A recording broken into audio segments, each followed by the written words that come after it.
Back to throw Montana. Steps up, throws. Touchdown! And the 49ers have won the Super Bowl. And now your host, Ryan Hensley. Ryan Hensley. What's going down, everybody? Happy Monday. I'm here with my boy Crock. As always, every Monday. I just got done watching Locked On 49ers, man. Got a lot of good info there. Make sure you guys, I'm sure you do, but make sure you tune in to Locked On 49ers. A lot of scouting information there, which is definitely pertinent. Crock, man, how you doing, man? How was your weekend?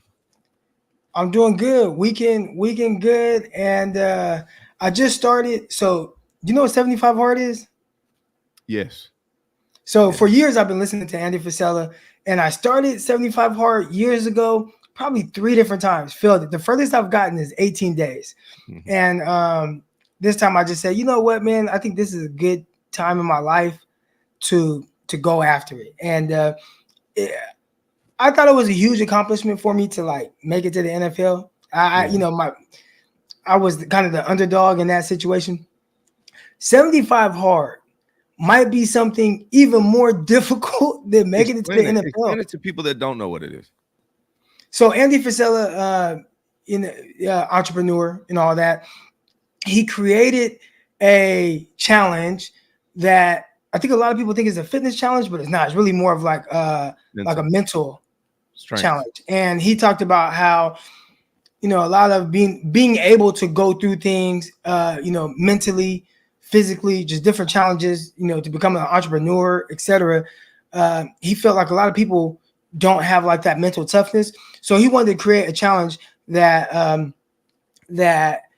challenges you from that standpoint. And because of a lot of the task, it challenges you probably maybe more physical, kind of, but really mental, because you just have to be so disciplined with everything you do, which I bet you can attest to being disciplined with, your streaming, the times that you go live, how often you go live, your stuff with real estate and all of that, right?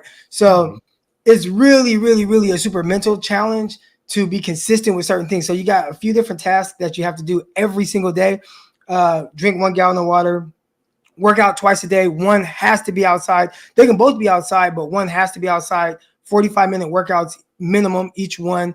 You have to read 10 pages of a book that kind of like stimulates your mind, not sex book stuff. Sometimes my wife reads those books, not that kind of stuff, but something that like you're going to gain something from it, like an edge mentally, and take like a progress picture every day. And I think that's it. I have to look, but I've tried drinking, it. Right? No drinking. No alcohol. Yeah. So I've tried it, and sometimes your days, and this is the part, right, where like no excuses. Sometimes your days get a little weird. I remember the last time I failed. This was a couple years ago around draft time. I was traveling. I was in Dallas, Texas for the Locked On live draft show, and they had us there for really long hours. So it was like I had to wake up super early, but then we got in super late from recording, and then we were out. It was just tough. It kind of threw my days off, but that's on me because it's supposed to challenge you to figure out a way, because nothing is going to be smooth all the time. So you have to figure out different ways to work around it. And I wasn't able to do it. I failed after 18 days, but I started this time. I said, we're going to do it, bro. I'm going to get it done this time. So we'll see. I love it, man. It's all about self-improvement and discipline. And you brought up discipline. I like to challenge myself. I really like to challenge myself in different ways. Just, I don't know. I don't know if it's just the athlete in me or the competitor in me, but I like to really challenge myself. I'm sure the athlete in you is definitely part of it. One thing I've noticed, man, discipline is seriously the key to everything. Like when it comes to my businesses with this YouTube stuff, I know what to do. I know about 95% of what I need to be doing. It's never about, and for my real estate, all of that, it's never about my health, fitness. It's never about, I don't know what to do. It's about the discipline in doing it. And I've come to, at my old age of 44, I've learned that discipline is honestly the key to success. It really is. Getting up every day, doing the things you have to do, whether you want to do them or not, that's what leads to success. And that's a great program. And the timing of it is perfect for me because I'm being in Hawaii in about 90 days or so. So it's a good timing for me, man. I should probably get into it, man. Definitely, man. Discipline and routine. And I think being disciplined helps you stay in a routine. And with my YouTube channel, I'm all over the place with it. And like you said, I talked to my wife about it. Like, I want to get into this and that. And it's been tougher for me since moving from Arkansas. I don't have an office. Right now I'm recording in my kitchen and, whatever. And I want to give people a certain type of content. But knowing what you are supposed to be doing and how to do it and how to make things grow, and then actually having the discipline to be consistent with it and do it, man. That's real. That's real, bro. It's the key, man. And the drinking part is not hard. I barely even drink, man. So that part is not hard for me. But working out twice a day, 45 minutes a day, that's definitely a challenge. But maybe I'll step up. Maybe I'll join you on this one, man. When did you start? Today, day one. Maybe I'll join you, man. I got to get Let's two go, in man. Let's go. Let's do it. Let's do it. Oh, it. and stick to a diet. That's the other thing I think I missed. But you call it diet. I mean, if you just no fast food, change how you eat, cook at home, things like that. Stick to something like that. But, yeah, man. I think I'm gonna do it, man. I think I'm gonna do and it. And anything you don't do, if you do everything, but like let's say you only drink half a gallon of water instead of a full gallon, you got to start all the way over. Damn. All right. I've done a gallon a day for 30 days, and it really changed how I felt. Like the way my skin looked, the way my body felt, and I had like so much energy, dude. It was wild. Like I remember like laying down at night, my legs just feeling antsy. Like I need to get up and do jumping jacks. I feel like that water, man. There's something about it. Yeah. But anyways, man, good to see you. Make sure you guys like and subscribe to both channels. I did pass 8,000 subscribers. I'm at like 8,240. I don't know where it all came from, man. I was gonna ask you, did you like plug my channel or somebody plugged my channel? I don't know what happened, but I got like 200 I got like 300 subs over the last 3 days, man. I don't know where it came from. But whoever plugged my channel, man, I appreciate it. But yeah, man, let's dive into this show. We got a lot going on with the 49ers. The name of this show, Mike Silver, 49ers aren't done. Big splash coming. So those are basically two quotes from Mike Silver that we're going to talk about in regards to free agency. But before we do, I've been back and forth on this first move, and I want to get your take on it. Do you like the Armstead move or not, man? I don't know how I feel about it. Like, part of me thinks it was time to move on from Armstead because he's not really healthy, but he's also really good. I wanted to save money, but they're not really saving that much, really. I mean, I guess they are. I don't know, man. How do you feel about the Armstead move? And I was scrolling through Instagram and I saw a story pop up, and it was a guy, and I think he talks 49 football. This is not me bad mouthing anybody. I don't bad mouth any content creators and things like that. Everyone has their opinions, but he was dogging Armstead. Like, man, he was sorry anyways. It was long overdue. And I'm like, whoa. Armstead has been a constant pro. He's been very good on the field. He does what he does well. If you're expecting Armstead to be J.J. Watt, Aaron Donald in the interior, he's never going to be that guy. First ballot Hall of Famers. But just in the sense of his importance to the team and his versatility, being able to rush as a 3-tech, be good versus the run, and generate pass rush productivity there, be stout on the edge against the run game. I think he was very valuable for the 49ers for a lot of years. And then when you factor in just the impact he had on his teammates, they call him the blueprint. And, he's the guy that they go to, as kind of like that veteran leader and whatnot. So yeah, I think his presence will definitely be missed. I think what he does, you can replace. Now, you may have to replace what he does with two guys as opposed to just one. And maybe that's what they're doing with, signing Malik Collins and the other interior guy, or trading for Malik Collins and then signing someone in the interior. But, I think he's going to be missed, but more so from the standpoint of what he meant to the players in the locker room as opposed to anything he did like super like on the field. Yeah, I mean, he's a leader. He's a captain. It's tough. I did think he was, I want to say this respectfully, like he was a good player, not healthy a lot.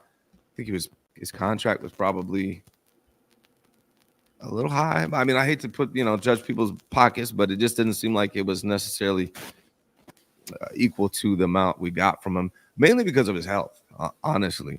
But I think Eric Armstead, Eric Crocker. I think Eric Armstead won this thing because he's getting paid from the 49ers for the dead cap hits that they owe him, and then he's still getting paid tax-free 3 years in Jacksonville or Tampa Bay, excuse me, right? Jacksonville. So, is it Jacksonville? Yeah, so Florida, whatever, it's weird there's 3 teams in Florida, man. That's actually weird. But yeah, man, Eric Armstead, congrats to him, man. He won out. What do you think about the replacements for Eric Armstead, though? Do you think they're going to be able to fill the void that Eric Armstead is leaving behind? Malik Collins is intriguing. From the surface level, you're like, 49ers traded, like a 7th round pick for a defensive tackle. Not a big deal. But then when you hear how people talk about Malik Collins and what he potentially could bring to the team, I'm not expecting, again, not a first ballot Hall of Fame type guy or even like an all pro guy. But can you contribute and be, solid next to, Hargraves? And when you look at just numbers, right now, numbers can lie. You watch somebody, we'll say Leonard Floyd. When you watch how he got some of his sacks or like half of his sacks, you see a lot of effort sacks as opposed to, just always like winning with skill or being that dominant edge rusher. I'm not sure he's quite that, but definitely see a benefit to him. But maybe the sacks could potentially be a little misleading, right? Just a little bit. So I don't want to just go off of raw stats, but when I did kind of see the stats, I'm seeing these things floating around my timeline. You do see a guy that was just as productive in most areas, if not more productive than Eric Armstead. So, from that standpoint, when it comes to just his pass rush ability, tackles for loss, run stops, things like that, it doesn't look like on paper that there's this big drop off between Collins and Armstead. So from that standpoint, I at the very least like the Collins trade and pickup. Yeah, I was actually surprised when I looked at the numbers. They're not, Collins are pretty good, especially for the price tag. So we'll see, man. I'm hopeful that this is actually ends up being a good move. And, again, wish Eric Armstead the best. He's a great person in the Sacramento community. He's done a lot for the area. So, good luck to him. And hopefully the Niners have replaced him adequately. And we'll see how it goes. Real quick, Brother Bob has become a member. You're just now a member, dude? I thought you've been a member for a long time, man. I'm surprised, but thank you for being a member, Brother Bob. Appreciate it. And then Dave Barkley says, good morning, guys. I've told everyone I know that is interested in football to check out Ryan G. Hensley. I'm sure there are people here now I know, but good to see you guys and love to see you guys grow. Man, I love the support that we get from people like Dave Barkley and Brother Bob, man, and all you guys is it's honestly very humbling, man. I appreciate all you guys and all the support you give. All right, before we dive too much into free agency, the hottest thing out right now, the biggest rumor going on as of last night, Zach Wilson to the 49ers for they're talking about like a 6th, 7th round draft pick is the rumor. What do you think about that? Yay or nay, man? How you feel about Zach Wilson to the Niners? I'd say nay. 49ers, they have their quarterback. Right. If you had, if you had maybe any doubts to the type of quarterback that Brock Purdy could be or at what level he can play at, and maybe there was some inconsistencies with his game, I could see you maybe saying, all right, let's go get like a guy like Zach Wilson who, we don't know what he is from game to game, from play to play, from drive to drive. But, man, he has a really high ceiling, high upside, and maybe the 49ers, he'd be good there, and potentially he's a guy like down the road, right? Like maybe how with Pittsburgh trading for Justin Fields, like what's the upside with that? Man, maybe, you have Russell Wilson for this year, and maybe you have Fields compete with him. Maybe you don't. Maybe you say, hey, Fields, just prepare and be the best version of you. And hopefully moving forward, we see the things that we want to see from you to where when we let go Russell Wilson next year, you're the guy from here on out in Pittsburgh, right? 49ers aren't in that type of situation. They have their quarterback. Their quarterback is Brock Purdy. He's shown extreme consistency. He's shown a high level of play. And I feel like from every game, from game to game, drive to drive, play to play, I know exactly what I'm getting at the quarterback position. So I'm not going after a guy like Zach Wilson. For me, I just need someone who's going to be a good backup quarterback to our starting quarterback, right? So you got, Brandon Allen, right? He's not a guy that you want to start, but he's been a part of some really good organizations, played for the Rams, right? Like backed up for the Rams, did a good job as a backup, making sure that his starting quarterback is good to go, ready, and has everything he needs. Backup quarterback for Cincinnati Bengals behind Joe Burrow, and now backup quarterback for the 49ers. I don't think you're looking for a guy that can also be, I'm a backup, but I could be a starter. I don't think you need that. Just be a guy that can cater to Brock Purdy and Brock Purdy's needs. All right. I talked to my guy, Tyler Bray, and Tyler Bray was a backup quarterback for 8-9 years. And he'll tell you a lot of his job as a backup quarterback was just making sure that the starter had everything he needed to be prepared for whatever game they're going into. So if that's breaking down third down cut-ups, breaking down, what they like to do, the defense likes to do in these certain situations, all that, like everything that goes into a game plan. I think a lot of us think like, oh, it's just all on the coach to feed that to the quarterback. No, it's also on backup quarterbacks to help usher those things to the starting quarterback and make sure that he's on point. And if there's anything he's forgetting, making sure he's got that ready to go. So, from that standpoint, I feel like you need a guy like maybe Brandon Allen, who is good at being a backup quarterback. And I don't think you're looking for someone that can potentially be a starter and replace a guy like Brock Purdy. And also this, I don't think anybody's looking for Zach Wilson to replace Brock. So, can he be that guy that is really meticulous about details and understand his job and how to really give that to your starting quarterback, Brock Purdy?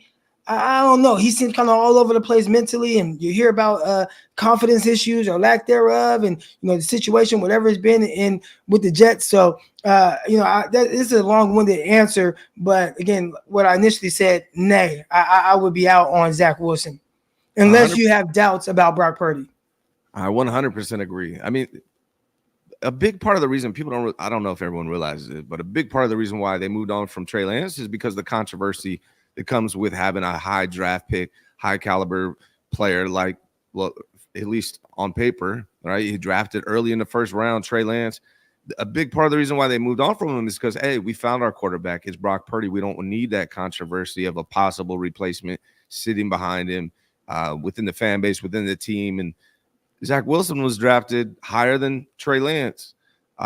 Also, when it comes to Zach Wilson, there's a lot of questionable character leadership issues that have come up throughout his career. I mean, his team was wearing the backup quarterback's name on T-shirts.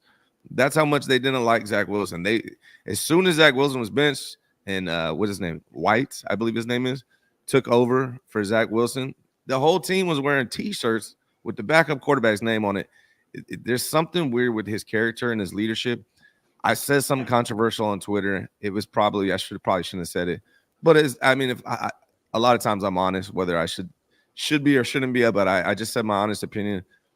To me, in general, there's always exceptions, but I don't think people realize Zach Wilson's family has hundreds of millions of dollars, like $500 million, and it's not always the case. There are kids that grow up super wealthy like that with everything handed to them that still have great, fantastic character and work ethic.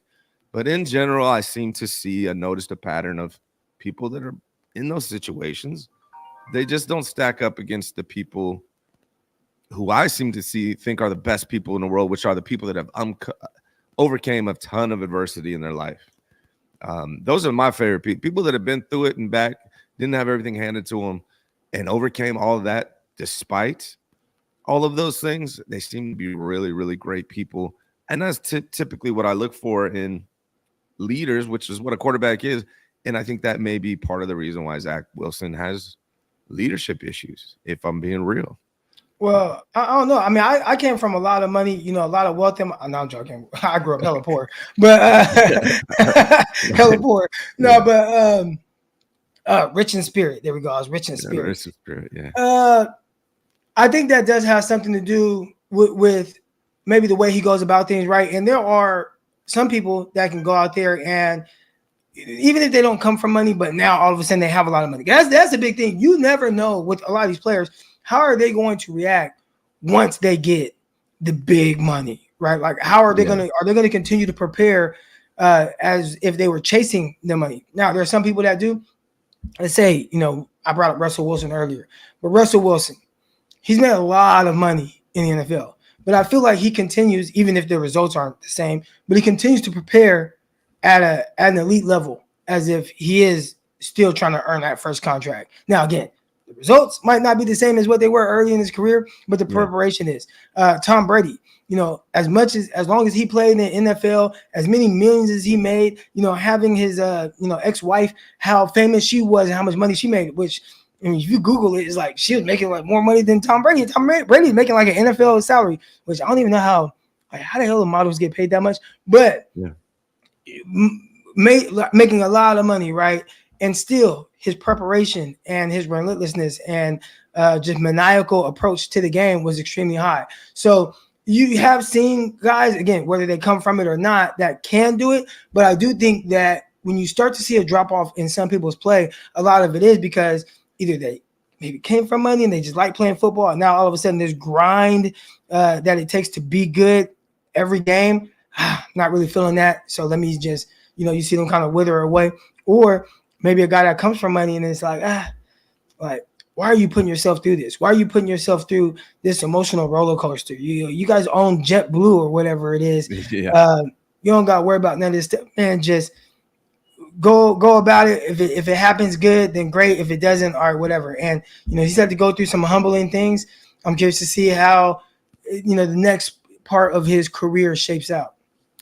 Yeah, and what's interesting too, the other part of this is it's weird how some quarterbacks get so much opportunity. I think what I don't know, I have to look it up, but I think Zach Wilson's played 30 games, something like that in his career already. So we've seen quite a bit from him. And then there's other guys that don't. Trey Lance, 3.5 games. People write him off. Zach Wilson's been bad for 30-something games, and the people are still like, hey. The other thing that's funny too, and I love my Niner fans, but one thing I notice is whenever the 49ers have a chance to get a player, all of a sudden these Niner fans, we convince ourselves that he's going to be good. All of a sudden, like Sam Darnold, perfect exploit. Niner fans was talking reckless on Sam Darnold. Then they found out we're getting him, and all of a sudden, oh no, he could be good, man. Sam Darnold, and I feel like a lot of these people are doing the same thing. People that talk reckless about Zach Wilson for a long time, now that we might get him, they're talking themselves into, oh, he could be good.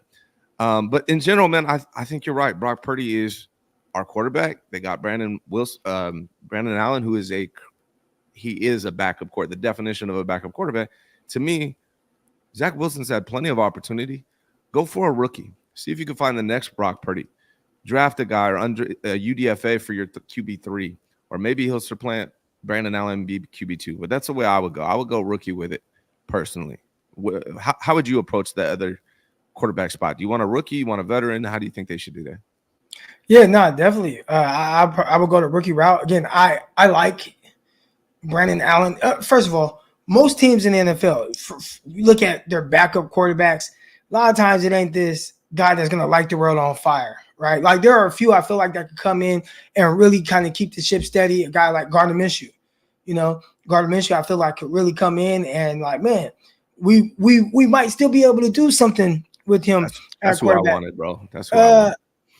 Sam Darnold, you brought him up. I liked a lot of what I saw from Sam Darnold in training camp. I thought in preseason there were some solid things. And in the game he played, when he had the starters out there, I thought he looked solid. Like it didn't look to me like someone that, man, if your starting quarterback goes down, you're screwed.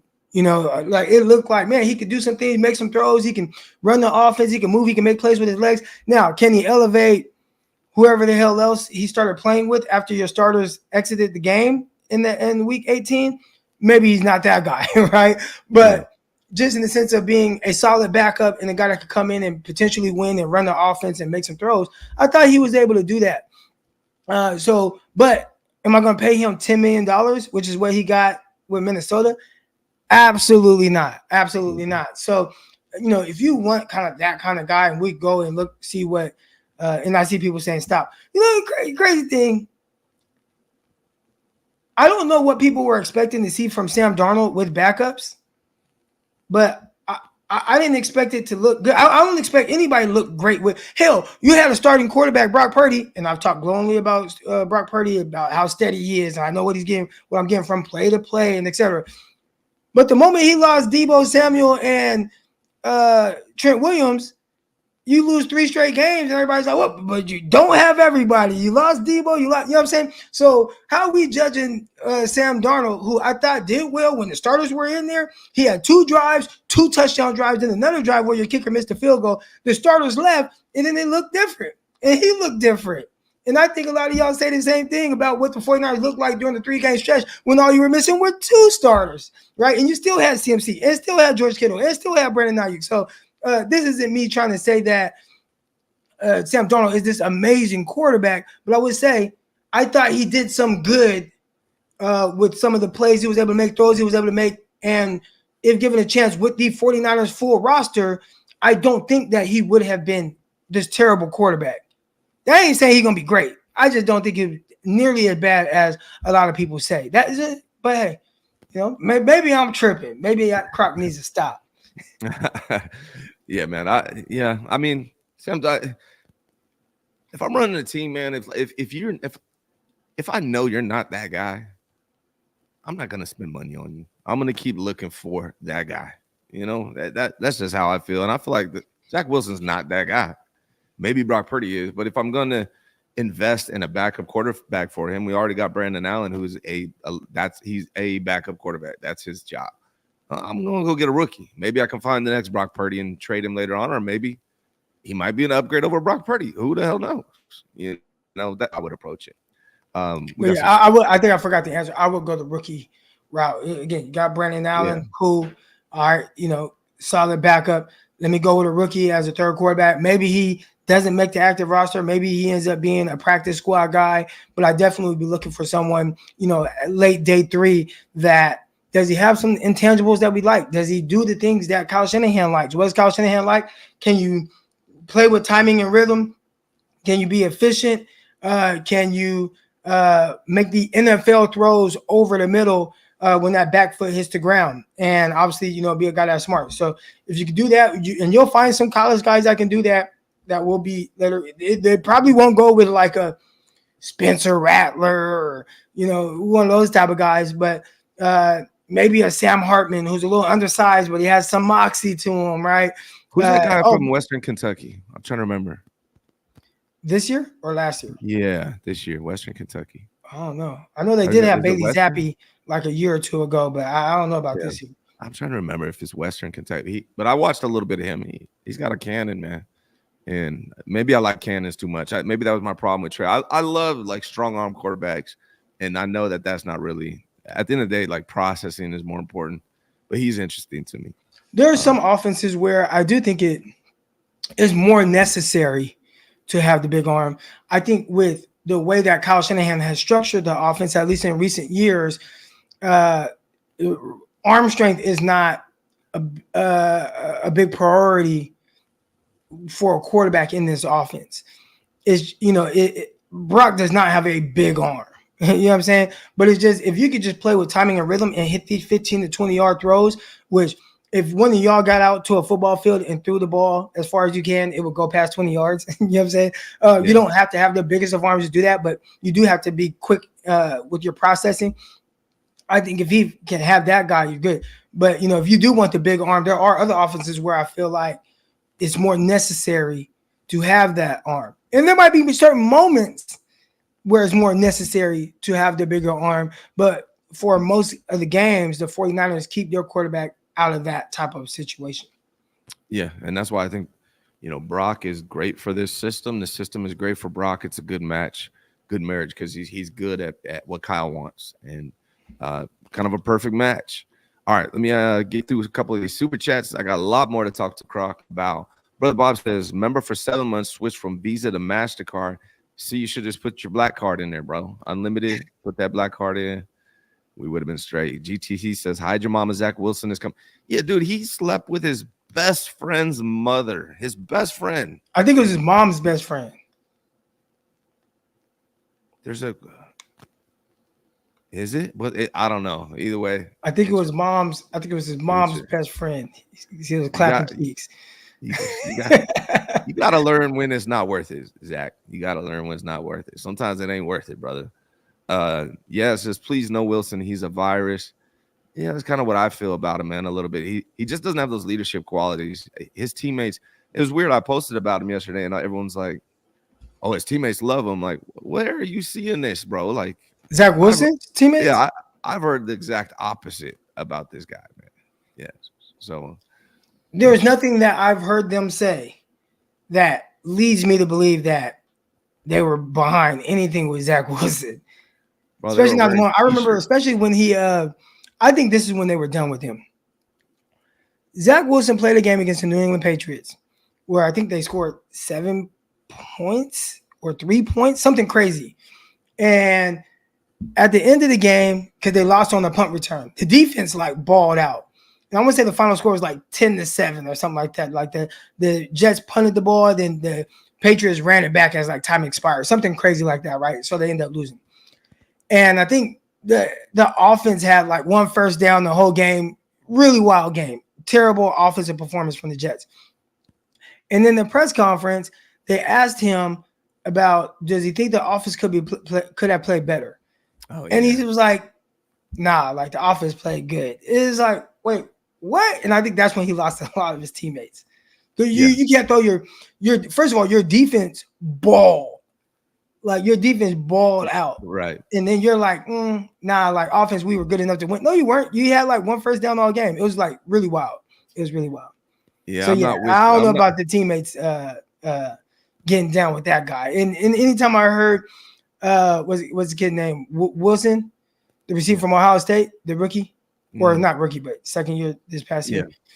Anytime I heard him like kind of talking that situation, it was along the lines of not being what he's used to. They're losing, not being on the same page, offense not getting going. And a lot of it was obviously an issue with the quarterback. Yeah. Yeah, man. I'm cool on Zach Wilson. We'll summarize it with that. Turan says, I wouldn't feel comfortable in a Super Bowl window with Brandon Allen and a rookie as our backups. Go get Ryan Tannehill if possible. Yeah, I mean, I understand that too. I don't know. I feel like the 49ers are cool with Brandon Allen being the backup. I feel like he's QB2, unless I don't know. I feel that's how I feel. Do you think Brandon Allen's here to be QB2 this year, or do you think they're open to finding a QB2 still at this point? I think if they really wanted a QB2, someone that is just much better than whatever you think you're getting out of Brandon Allen, they would have got that guy already, like including like a Ryan Tannehill, maybe. Now, Kyle, he values just different things, and I think that's what you got to start to understand what he values in his offense, what he values with his offensive linemen, right? A lot of what I'm seeing 49ers fans think that this offensive line is so bad. I would say that they lack in certain areas, especially like being a true drop back passing offensive line. But I don't think Kyle values that aspect of his offensive lineman as much as other people. So when it comes to what Kyle values in a backup quarterback, I think is a little different than having to go get a Ryan Tannehill. He probably sees Brandon Allen as someone that is exactly what he likes. Man, we do some things. Yeah, he's not the most special talent, but can he make some of these throws? And if he could do those things and keep this ship steady, he's my kind of guy. That's why he liked Brock Purdy, Can you get the ball out on time, accurately, and do you know the offense? That's what Kyle likes. That's it. Yeah, and Brandon Allen knows the offense. He can get the ball out on time. He has a pea shooter for an arm, if I'm being real. But he can make those short, quick throws. That's what Kyle wants, man. Yeah. I agree with you, though. Like, we'll be able to talk about the offensive line also. I think a lot of fans thought the 49ers offensive line were holes that needed to be filled coming into this free agency period. I do not believe the 49ers believe that these were holes that needed to be filled. Now, they might draft a couple for possible upgrades, maybe future redshirt type things, but I don't think the 49ers looked at, I got to replace Colton McKivitz before week 1. I don't think 49ers think that way. I don't either. I believe that Kyle Shanahan and the front office is looking at, man, if we have an opportunity to improve over Colt McKivitz or even John Feliciano or even the center, whoever, if we have an opportunity to improve over those guys, then awesome. Let's do that. If at 31 we have this tackle or this guard that's really high on our board and he's higher than these other positions, then let's do that. But I think a lot of, again, this is me getting the feeling the pulse of the fan base. They want the 49ers to go grab an offensive line just to grab an offensive line. And I don't see them doing that. Again, if it is an upgrade for them, then and they feel like this is a guy that can unseat McKivitz, who we don't know how much they like McKivitz, right? Like they look at McKivitz, hey, this guy started every game for us. He played well. Obviously, does he have some limitations? Yeah. So if we can improve over that, a guy who is a legit starter for us, then hell yeah, we're gonna do that. But if we can't, which you're picking at 31, you're not talking about top 10 offensive tackles or top 20, even that type of prospect. You're talking about a potential kind of tweener, right? Like at 31, because offensive tackles go high. It's not the same value at 31 for a offensive tackle as opposed to a receiver, a linebacker, a cornerback, a safety, right? You can get those guys all throughout really the first 3 rounds. But with offensive linemen, it's a lot more, I would say, hit and miss with how well those guys end up turning out. So the best offensive tackles typically go really high. If you get a guy later, like the Packers got a guy in the 4th round, and you stumble across that, great. But they didn't force that. You know what I'm saying? It was a guy where it's like, hey, this is the highest guy on our board here in the 3rd round, 4th round. Let's draft him. They had a couple of injuries. He had to step into play. Oh, man, he's an amazing guy. Like, he's an amazing tackle. We struck gold in this round.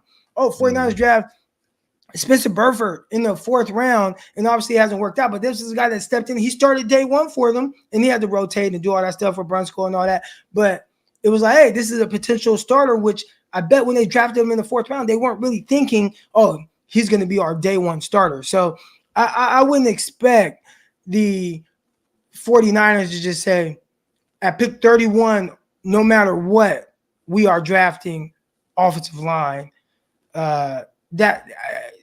If a guy is there that they like, then I could see it. But I would assume that they like their offensive line a little bit more than the consensus. Yeah, 2 things in response to what you just said. I think the 49ers were trying to fill all their holes in free agency, and they probably feel that they did that, and that allows them to draft best player available now. And the other thing is, just like when it comes to quarterback, what Kyle Shanahan values is that this offense and that you're doing the right things at the right time. So even if they get an offensive line who might be better than Brendel or Burford, Feliciano, McKivitz, do they know what they're doing? Are they going to be able to know what they're doing week 1? So to me, even if there's a talented lineman that they draft that is better than those players, I still don't think he's going to play week 1. He might play by the end of the season or next year, but he's got to be able to figure out Kyle Shanahan's offense for Kyle to want to play him. Real quick, Smooth One JD09 sent a super sticker to your channel for $10. We appreciate it, man. Thank you very much. All right, man. Mike Silvers is talking about the 49ers. 2 things. First thing he said is that they're going to make a big splash. He said that before all of this started. Do you think the 49ers did that? Did they make a big splash in this free agency period? Have they so far? Yeah. I wouldn't use the word big splash, but I would say improving a team that was in the conference championship, in the Super Bowl, right? I would say going out day 1 of free agency and going and get a guy like, Leonard Floyd to rush opposite Nick Bosa. I don't know if that would be considered a big splash, but to me that was kind of a splashy signing for them for where this team is. I don't expect them to be the Houston Texans that's just going out. We're gonna sign this guy, sign these big money guys, which they've signed a lot of guys. 49ers have been working in free agency, but I don't big splash. I think for the 49ers is just, can we get a guy that can be consistent rushing opposite Nick Bosa? And if we can find that guy, then that is a big splash for us. Yeah, I agree, man. I think, and here's the other thing too that we don't know is maybe they were trying to make a big splash and it didn't work out. Maybe they lost on that attempt. So, and to Mike Silver's credit, he's been pretty accurate about a lot of this stuff, man. I just don't know if that big splash has happened. But again, maybe they tried and just didn't succeed in that. The most recent thing from Mike Silver, they said, is the 49ers aren't done. What does that mean to you? When he says the 49ers aren't done, what do you think that insinuates, or who do you think they're going to go get, or what's going to happen? Oh, man. So the 49ers just signed a cornerback. What's my guy's name? Out of Boston College. Blanking on his name right now. Hold on, let me grab my timeline, and I know exactly who he is and what I thought about him coming out of college. But here we go. Isaac Yiadom. All right. So Yiadom out of Boston College, he was a guy who I remember watching a ton of film on him, and I thought he was a very scheme versatile cornerback. I thought he was really good with technique. I thought feet. I thought playing off coverage was something that was easy for him in the sense of being able to transition in and out of breaks, turn and run with guys. There was a lot of good stuff on this film. And then I got a text message from shout out to Ross Jackson. Ross Jackson he kind of really runs Locked On. All right. But he said this about Yiadom, who was a Saint. He texted me and Peacock out of nowhere and said, got a good one in Yiadom, right? And I remember watching him a lot of, coming out of Boston College. I remember on Denver, but I haven't really watched him to see man, how well is he playing for New Orleans? And he said he played very well, highest force incompletion percentage in the league last year, 14 pass breakups, gave up 3 touchdowns in a couple of rough games and 1 INT, but he played much better than any numbers that are out there. Super technically sound. He isn't gifted with a ton of athleticism, and he relies more on technique and being in position. So I would say that's a guy that the 49ers really like. And if you said right now he's your day one outside cornerback in nickel situations, I'd be like, awesome, let's go. But if you want to start getting a little splashy, all right, you got Tre'Davious White, who is coming off of an injury. Yep. He's coming off of an injury, and he's been injured a lot. But can he get a 1-year contract? And I kind of we'll see, right? For a team that is trying to make another run at a Super Bowl, I would say bringing in Tre'Davious White, albeit, again, injured, etc., would be a splashy signing for the 49ers. And I think it's one that would – Did you see what Charvarius said about that? Said they got the same agent. Let's go. Yep. So you guys want him? We got the same agent. Let me know. He was just the GM on that one. That would be a good pickup, man. Yeah. That would be a big splash. Do you think right now I'm looking at the 49ers roster from their perspective? Again, I don't think they look at the offensive line like there's holes that need to be filled. So to me, you gotta be clear when you say that though, because the fans people are going to assume that you don't the 49ers don't think they need to improve. So I think they want to improve there if possible, but they are cool with running it back with these 5 this year. And they'll probably draft guys. I think they'll draft two, maybe 3 offensive linemen. But I think they're okay with running with this 5 this year, regardless whether they draft one or not. Why is it that everywhere else, every other position, everyone gives it time to time for this guy to grow, time for this guy to develop? McKivitz, unless I missed something, has only been a 1-year starter. Do we just say because of where he was drafted, there's no potential in him improving over whatever he did this year? Or is he always going to be that guy? Do you think okay, McKivitz as a right tackle this year, you weren't great, so you'll never be better than you were in your first year as a starter? Or do you give him the same grace as other positions where guys that can improve as a starter moving forward? Do you think that's the case with the O-line? I know we weren't even we're talking about splashy stuff, but yeah, no, I think there's 2 things. He can definitely improve, just knowing what he needs to be doing, working on his technique.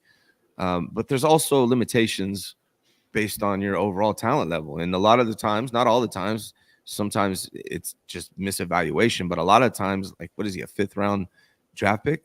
He was a 5th round draft pick for a reason a lot of the time, meaning his talent level is going to have limitations on how good he can be. Now, can he improve? Sure. Is he ever going to be a top-notch right? Is he ever going to be Trent Williams? No, he's not going to be. So I think that's what it is. I mean, and there's also something said to cohesion, right? Having the same 5 guys continue to play together. There's something to be said with that. So could they improve over last year? I probably expect them to do. I mean, all those guys are relatively young outside of Trent Williams, so they could all be improving with another year together. I think that's possible. But I think what I want and what a lot of 49er fans want is we want that dog on the right side, just a beast. And Colton's probably never going to be that guy. Yeah. Okay. And I can see that. Do you so what I was asking you is it looks like there's only really two. Again, I don't think 49ers look at the offensive line as holes that they need to fill, but there is a hole to me at nickel and then possibly a safety, because I don't know if they look at Huff coming off injury and Brown, who they're very similar. I feel like they want a free safety. Yeah, I feel like they want a nickel corner or an outside corner where they can put Diamador at nickel, and they probably want a free safety. Those are the two big holes right now I see on the 49ers, as well as a kick returner. Maybe they got that figured out. I hope it's not Ronnie Bell. But what holes do you think still remain on the 49ers? Do you agree with mine, or are there other ones? I think safety is a very interesting one because you did draft late third round, rookie out of Penn State, and Jair Brown. You want to continue to see how he does continue to get better, et cetera. He had some ups and downs, but can he be a guy? And then you have Talanoa Hufanga, who's terrific, but obviously he's coming off of a big injury. And then you hear that he isn't locked in to be a starter for the 49ers. So that too makes things a little interesting, as it pertains to Talanoa Hufanga. So that would say, man, we talk about splash signings, maybe should mention Simmons, right? As someone who I think that would be a very splashy signing, bringing in Simmons to play safety. But between safety, I can see them addressing that also in the draft, because I don't know. Like, I'd say out of all the positions, not knowing exactly what you're going to get, I'd say safety is probably the one I'm most kind of weary of, right? Like D-line, I know what I'm going to get. O-line, even, whether it's good or bad, I know what we're going to get from the offensive line. Running back, quarterback, receivers, even the corners, Safety is the one position where it's what will Jair Brown look like year two? What will Hufanga look like coming back off of this torn, ACL? What is that going to look like? I probably have the most questions about that. So if they did go and either make a splashy signing with Simmons or go in the draft and maybe make safety a priority, or maybe they say, you know what, we like these guys coming back, but we're not sure either, Crock. Maybe they go second round, third round with the safety that can potentially kind of work his way in. I don't think it's going to be like Odom or anything like that they're going to depend on being a guy. He's more special teamer. So that is the one thing that's a little interesting with the safety position. I'm glad you brought that up. And we haven't heard anything from Gibson. I like Gibson. I think he was solid. I think he was very consistent. One of the most consistent players on 49ers defense. He is old. He's been thinking about retirement for a couple years, but we haven't heard anything about Gibson. Is he going to come back or is he not going to come back? Is he done playing or is he not done playing? That's one thing that's been kind of interesting. It's been very quiet on the Gibson front this 49ers offseason. I have no idea what's going to happen with him. Maybe he's a backup plan for the 49ers. Sounds like last offseason he was leaning towards retirement, but mentioned coming back to play with Hufanga. So I don't know if he's a guy that people just are assuming he's going to hit that retirement button. Yeah, I think that's probably what happens. Good career too. Good career. 32 career interceptions heading into last year. He's a guy who flew under the radar a little bit throughout his career as a safety, but was really known as a playmaker, and I think he did a lot of those things for the 49ers as well. Definitely flew under the radar. He's a solid player throughout his whole entire career. All right, so the free agency, man, better or worse at this point? How do you see this? This is a tough one because they say you're either getting better or you're getting worse, but I don't look at the 49ers as better or worse, which is weird. It's like, I know with this team, whether it was last year, this year, maybe even next year, they are a contender for a Super Bowl. So I think it's just hard to just get better unless you just – the ways they can get better is probably legit outside, signing a Tre'Davious White, right? And again, I like Isaac Udom. We'll see, but signing a White and then it's like, all right, in your slot you got the hyena and Diamador Lenore, then outside, and okay, that's solidified. You're better with White, great. And then a Simmons at safety, then I would feel like, oh man, I think I like this roster better heading into the season as opposed to last year. But as of right now, it's kind of even in the sense of my confidence for better or for worse. I feel like that's a cop-out answer, but No, I did it by position group. Actually, I'm looking at all the positions, better or worse. I have them all like the same, except for I think DN is better. Losing Chase Young, replacing him with Leonard Floyd, and your third Gross Matos is probably better. I just didn't see much from Chase Young, so I got DN a little bit better. Everything else is the same. However, I do have the quarterback room down a little bit because you went from Sam Darnold, Brandon Allen, Brock Purdy to just Brock Purdy and Brandon Allen. I think that's a downgrade. Not that I'm a huge Sam Darnold fan, but I think he's better. I was going to say, not 95% of the fans didn't want to see Sam Darnold play anyways, right? Like at all. So I think the biggest thing as it pertains to the quarterback room, you would want to say, oh, we got better because now you have Brock Purdy who has a year more of experience, right? QB1 is better. I think that there were moments in the Super Bowl where you would like to maybe see him get to the answer a little bit quicker on something. Again, he played well, he made plays, he did those things, but there were maybe times where it could have been the difference in the 49ers winning or losing the Super Bowl and maybe not quite getting there. Not his fault, but man, you would like to see him just be able to go above and beyond. Maybe he has learned from that, and now next year still plays how he played, extremely high level. But then that one play that you need in this moment, he's able to give you that. If that happens, then he got better. Third and fourth. And so quarterback room got better, in my opinion, if that's the case. Yeah, the way I look at it is Brock Purdy, I expect him to be better. Full off season, healthy, more experience under his belt. So I think Brock Purdy will be better. But I just think Sam Darnold's better than Brandon Allen. Not that I liked either one, but that's why I think the QB room in general right now, and we'll see what happens, how they replace Sam Darnold. Maybe it'll go back up. But overall, I think the QB room, the depth is down, but I can see Brock Purdy actually being better with this offseason. And then the only other one that I got down right now, Croc, is safety, because you went from Huff, Brown, Gibson to just Huff and Brown. And so I got to see what they do. But other than that, I agree with you, man. I think everything's just like similar. And that's tough too, because people don't want to hear that, right? Like they want the team to either get better or it's like, okay, blow it up and we're in a rebuild. But I think the 49ers are in a really good place with how they've constructed this roster to where I don't know if there was going to be a lot of moves that they can make that's just going to really take this team over the top in the eyes of, the fans, the creators and things like that. But I think they did good things to where it's like, man, I expect this team to make another Super Bowl push potentially. Yeah. All right, man. This one's definitely interesting. I don't know if you heard about this. Flav, right? Yeah. I know exactly what you're talking about. Flav. You talking about from Twitter? Yeah, Flav. So this is crazy. I didn't expect to be dropping news broke by Flav, but Flav's apparently in Cabo, and he says he's chilling out by the pool. And I like, a lot of people are like, prove it. He took pictures. So he's chilling in Cabo by the pool, and out comes Kyle Shanahan, John Lynch, Jed York. They're chilling at the pool, and they are literally 2-3 chairs next to Flav.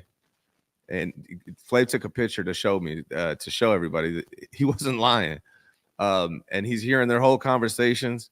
Apparently, they're making fun of Jed a little bit. Kyle's faded. John's talking about he needs to re-sign BA and another guy. He needs to take care of that BA situation. Then BA walks out at the pool, and I don't know if he saw them and pretended he didn't see them or he didn't see them, but he didn't even acknowledge John Lynch, Kyle Shanahan, Jed York, and left pretty quickly. And supposedly John Lynch said that's going to make this trip a little bit more awkward for him. But anyways, there's rumors of Brandon Aiyuk going to wanting to be traded, and then Jacksonville wanting to trade for him. But then the 49ers are talking about signing him. What do you think happens with BA? Do you think he comes back? What do you think about this whole Flav breaking news? I think that's great insight. I think some of that isn't anything to not be expected, right? Anytime there's kind of this contractual conversation that needs to happen, it gets a little weird between the player and the staff, and things have been said and things have been posted on Instagram. Things have been said from other family members. But one thing about Flav, he's very opinionated on certain things, but I haven't taken him as a liar. So, like you said, there's pictures, and again, they're not going to agree with everything. So then there might be people that view him and what he's saying differently. But like you said, he has pictures and things like that. And yeah, I think that is very interesting. And Yeah. Here's the thing about people like of high caliber and whatnot. Flav could be anybody, right? Yeah. I could Eric Crocker. I can be in line at Domino's, or we like Eddie's Pizza out here. So Eddie's Pizza, I could be at Eddie's Pizza, and I could just be talking about something, and there could be somebody right there that I have no idea who they are, but I'm talking about things, and they know kind of maybe who I'm talking about, whatever, and you sometimes just say things. And John Lynch, Kyle Shanahan, Jet York, they're in Cabo. You'd be surprised. They probably look like normal people. So there are probably a lot of people when they're walking around that don't know who Kyle Shanahan is, but they're chilling by the pool. They're not thinking anything of this Flav guy who is very strong, opinionated on social media. And next thing you know, you're just having a casual conversation about, all right, let's have some drinks and let's talk about some things that we want to do. Not even knowing that this guy's going to let everybody know what you're saying. So I think that I think that's right. I think that's very interesting. But I tell people all the time, these pro athletes, they are just like you and I. So if you have conversations, again, not even in loud, but just you're talking to your people, and it might be just kind of a casual conversation about something that might even be serious, they do the same thing, no matter how it is. So, that is very interesting. Yeah, GTC, it's on his Twitter, man. He posted a picture of John Lynch laying with his shirt off on the chair. He's kicked back right next to him. So, I believe that they were there. I know that much, and he doesn't strike me as a liar, to be honest. So we don't agree on a lot of things, but he doesn't strike me as a liar. Do you think BA is going to go somewhere? What happens with BA ultimately, if you had to predict? If I had to predict, or let's put a percentage on things, I give the highest percentage of him playing on his 5th-year option. I would say the next thing, all right, so let's say if that's, I think there's a 70% chance he's playing on the 5th-year option.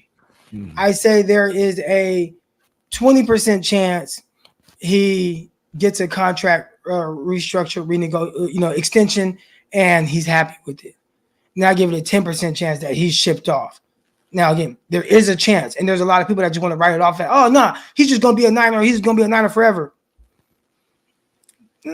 Nah, man, like we've seen how these things play out. So, again, a small percentage chance that BA gets moved. But if tomorrow we woke up and it's like Brandon Aiyuk traded to the Jacksonville Jaguars, who gave up pick 17 or whatever they have, I could see the 49ers saying it's kind of hard to turn down that type of compensation, right? Like they must really want him.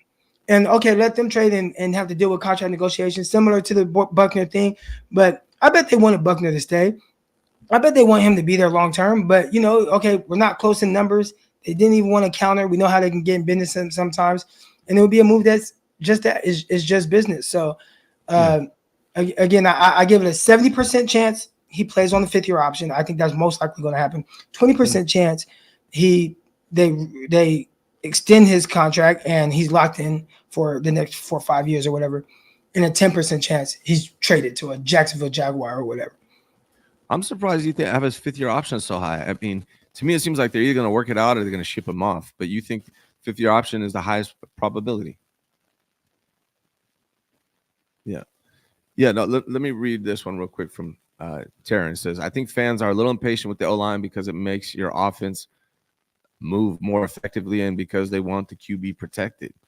Yeah, I think part of the reason why the 49er fans are so impatient with the O-line is because we wanted the O-line upgraded last year, and they didn't draft one single offensive lineman, and here we are year 2 with the same thing, and I don't think they're going to prioritize. I think they're going to do best player available. So I think that's why a lot of people are frustrated with it. Here's something to just kind of think about, right? Again, if you want to, put on the front office goggles and kind of view it through their perspective for a little bit. The 49ers efficiency as an offense was through the roof. The 49ers had one of the top offensives in the league. I don't have it in front of me right now, but if I had to guess off the top of my head, and you guys are really into this stuff, you guys can let me know. I would say the 49ers had a top 3 offense in the NFL. So you have a top 3 offense in the league. You have a good, you're able to run the ball. You're able to throw the ball. You're able to do these things. You have these explosive passing plays. Your offensive, the DVOA efficiency as an offense is through the roof. Who telling them that their O-line isn't good or, you just have to make these drastic improvements. They probably say, well, these numbers from an efficiency standpoint of our offense, regardless of the numbers of our offensive line. Because there's some people, 49ers, they grade out 14th overall as an offensive line. Okay, 14th overall as an offensive line, and even worse as a pass blocking offensive line. But our efficiency in the sense of our offense, like just raw numbers, is really high. So it's not as big of a deal to us. We have the efficiency. We're putting up points. We're scoring second most points in the NFL or whatever it was. I think they just might view it different. Like I'm telling you, look at our offense. Look what it did with the offensive line we had. So again, not to say that they do not want to improve, but I don't think they have to make the drastic improvements that a lot of fans think they need to make. Agreed. And that's why I think the starting 5 from the Super Bowl will start week 1, and why I think the 49ers are going to go best player available in this draft. So I think me and Croc agree on that. All right, Croc, it's March. That means March Madness. That means the 49ers content creator March Madness bracket. Croc is the reigning champion of the March Madness content creator bracket. It's back again. You're going against Al Sacco. Sacco, excuse me. I like Al. He's a good guy. I was not included in the bracket last year, so I feel honored just to be here going against my guy Jordan Elliott Splash Cousins. So that's interesting. Make sure you guys go vote. Croc is due for the back-to-back championship. I think he can do it. It's just a fun thing to do, man. Are you looking forward to watching this whole process again this year? So quick little story. All right, I'm gonna take y'all back to 2005. I was up for prom king, and I think my girlfriend at the time, she put me in that whole thing. I didn't care nothing about no damn prom king or none of that. And then all of a sudden it's like, you're one of the people on the prom king court, all that stuff. You're on the stage, you do all that. And at that point, the competitiveness starts to kick in a little bit. And I'm like, I ain't really care about this whole prom king thing, but okay, it's kind of cool. And then I lost by 2 votes. I'll never forget that, right? And it's like, hey, I'm kind of mad that I lost, even though it wasn't something I really cared about. And I would say that the media madness thing with all the 49er media members and content creators, last year I saw them posted, and I'm like, whatever, And then, next round is like, okay, whatever, cool. I got to the next round. Okay, I'm kind of paying attention to it a little bit. Then as I start to get a little bit further and further in it, I'm like, trying to win nigga, this you need to win this shit, nigga. Like, you know what I'm saying? Like, you need to go win this. Right. And then I did end up winning it, and I thought that was it was something cool, and for something that I didn't like quite care about in the sense of winning it. To me, it was like really cool that I felt like the 49ers fan base, that they rock with me. You know what I'm saying? For whatever reason, I felt like they rock with me and I rock with them. So out of all this, it wasn't even so much about like actually winning it, but really more so about how, because I feel like the people that are loudest are the people that like always want to like poke at you or, oh, you're stupid. Oh, you don't know this. Like that's the loudest people we hear, but and not to say that I don't see support, but you hear that. But to see so many people that rock with me, you feel me? Like, and rock with how I am, who I am as a person, and just the way I talk about 49ers. Cause I try to not be like this super fan or anything like that. And there's a lot of things I don't care to do. It's the off season right now. It's like, if I record, I record, whatever. But throughout, however I am, people, they rock with me. And I think that was the thing that I appreciated most, because I really do appreciate everyone. I really do appreciate everyone's input. And I think that's why it bothers me so much when somebody comes at me and like they're kind of like weird towards me. And I'm like, bro, I'm cool with everybody. Like I rock with everybody. Like why are you being weird with me? And I'll beat you up in real life. So then I get really, you know what I'm saying? I try to be cool.